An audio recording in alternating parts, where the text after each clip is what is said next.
तब मैंने देखा कि एक हाथी के 2 सूंड हैं और ये देखकर मेरे आश्चर्य का ठिकाना ना रहा।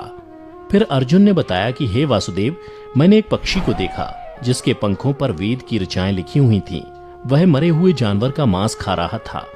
फिर अर्जुन के बाद भीम ने भी श्री कृष्ण को बताया कि हे कृष्ण, मैंने देखा एक गाय ने बछड़े को जन्म दिया है और जन्म के बाद वह बछड़े को इतना चाट रही है कि बछड़ा लहूलुहान हो गया, जिसे देखकर मैं हैरान हो गया। भला कोई माता अपने बच्चों के साथ ऐसा कर सकती है? उसके बाद श्री कृष्ण ने सहदेव से पूछा, सहदेव तुम बताओ, तुमने वन में क्या देखा? तब सहदेव श्री कृष्ण से बोले, हे वासुदेव, मैंने वन में देखा कि एक जगह 6-7 कुएं हैं और आसपास के कुओं में पानी है, किंतु बीच का कुआं खाली है। बीच का कुआं गहरा है, फिर भी पानी नहीं है। यह देखकर मुझे घोर आश्चर्य हुआ कि ऐसा कैसे हो सकता है। उसके बाद नकुल ने कहा, हे नारायण, जब मैं वन में भ्रमण कर रहा था तो मैंने देखा कि एक पहाड़ के ऊपर से एक बड़ी सी शिला यानी पत्थर लुढ़कती हुई आती है और कितने ही वृक्षों से टकराकर उनको नीचे गिराते हुए आगे बढ़ जाती है, परंतु उस विशालकाय पत्थर को कोई भी वृक्ष उसे रोक ना सका। इसके अलावा वह शिला कितनी ही अन्य शिलाओं के साथ टकराई, पर फिर भी वह रुकी नहीं। अंत में एक अत्यंत छोटे पौधे का स्पर्श होते ही वह स्थिर हो गई। फिर युधिष्ठिर श्री कृष्ण से बोले, हे वासुदेव, हम 5 भाइयों ने जो कुछ भी वन में देखा वो आपको बता दिया, कृपया कर इसका अर्थ बताइए। तब श्री कृष्ण ने युधिष्ठिर से कहा, हे धर्मराज, जैसा कि आपने कहा कि आपने 2 सूंड वाला हाथी देखा, जिसका यह अर्थ हुआ कि कलयुग में ऐसे लोगों का राज होगा जो बोलेंगे कुछ, करेंगे कुछ। कलयुग के शासक अपनी प्रजा की सभी तरह से शोषण करेंगे। उनके मन में कुछ और होगा और दिखावे के लिए कुछ और करेंगे। अर्थात कलयुग में शासकों के लिए आम लोगों का कोई महत्व नहीं होगा, वो बस राज करने के लिए शासक होंगे। फिर श्री कृष्ण अर्जुन से बोले, हे धनंजय, जैसा कि तुमने देखा कि एक पक्षी के पंख पर वेद की ऋचाएं लिखी हुई थीं, लेकिन वह मरे हुए जानवर का मांस खा रहा था, जिसका अर्थ ये हुआ कि कलयुग में ऐसे लोग होंगे जो बड़े ज्ञानी और ध्यानी कहलाएंगे, किंतु उनके आचरण राक्षसी होंगे। कलयुग में लोग पंडित और विद्वान कहलाएंगे, किंतु यह विचार चलता रहेगा कि कोई मरे और उसकी सारी संपत्ति उसके नाम हो जाए। अर्थात कलयुग के मनुष्य धन और संपत्ति के लोभी होंगे, भले ही उनके पास कितना ही ज्ञान क्यों ना हो। इसके अलावा हे अर्जुन, कलयुग में हर जाति धर्म के प्रमुख पद पर बैठे लोग विचार करेंगे कि कब कोई किसी पद से हटे और हम उस पर विराजमान हो जाएं। कलयुग में ऐसे लोगों की संख्या बहुतायत होगी, कोई कोई विरला ही संत पुरुष होगा।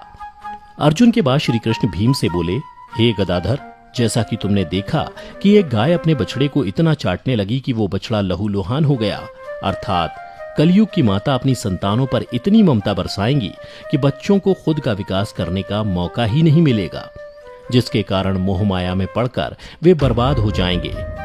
इसके अलावा किसी का बेटा घर छोड़कर साधु बनेगा तो हजारों व्यक्ति दर्शन करेंगे, किंतु जब मनुष्य का अपना बेटा साधु बनेगा तो रोएंगे कि मेरे बेटे का क्या होगा।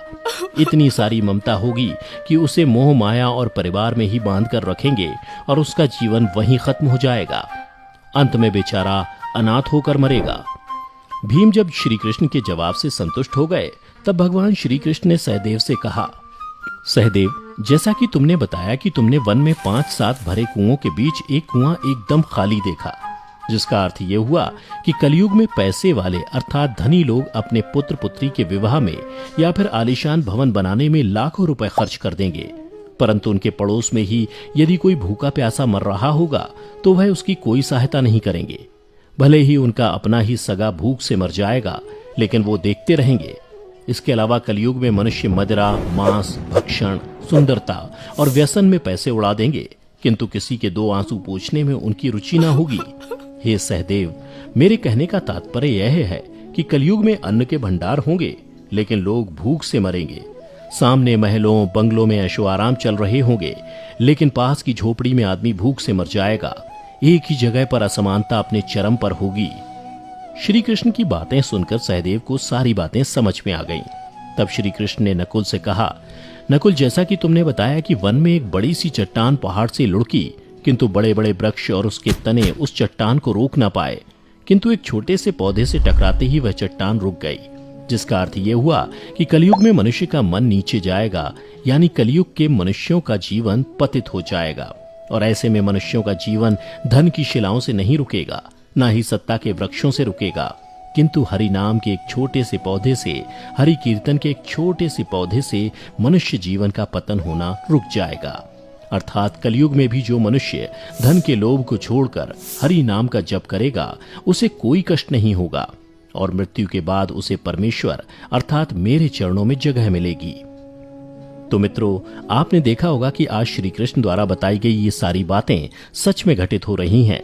इसलिए मनुष्यों को चाहिए कि कलयुग में वह धर्म का पालन करें और श्री हरि नाम का भजन करें तो उसका जीवन सफल हो जाएगा।